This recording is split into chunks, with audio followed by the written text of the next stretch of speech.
ఓం నమో భగవతే రామకృష్ణాయ.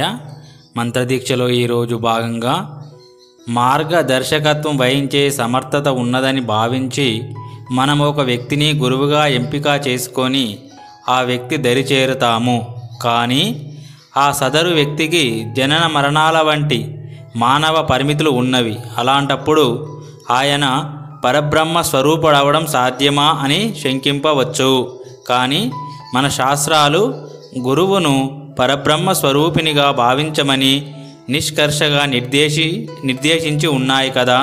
అటువంటప్పుడు ఇది సిద్ధాంతానికి ఆచరణకు మధ్య విభేదానికి దారి తీయడం లేదా అంటే అవును, ఒక రకంగా. కానీ ఇది కూడా మనం భగవంతుణ్ణి విగ్రహం ద్వారా పూజించే విధానం వంటిదే.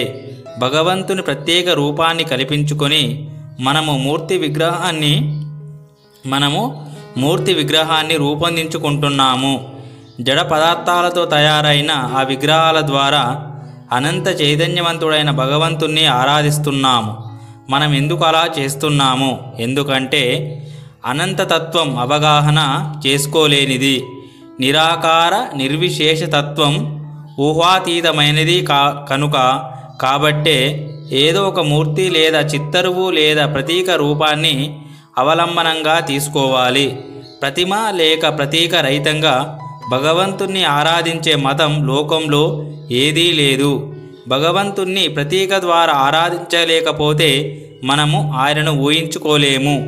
మనోపలకం నుండి ప్రతిమలన్నింటినీ చెరిపివేయాలని నిర్దేశించే మతాలు సైతం ఏదో ఒక ప్రతీకను అవలంబనంగా చేసుకుంటున్నాయి. ఆధ్యాత్మిక పథంలో పురోగమించడానికి గురువును ఆశ్రయించడం అవసరమా? గురువును ఆశ్రయించడం సమంజసమే. కానీ గురువు కొన్ని ముఖ్య అర్హతలు కలిగి ఉండాలి. అవి లేకుండా అజ్ఞాని అయిన శిష్యునికి దారి చూపించలేడు.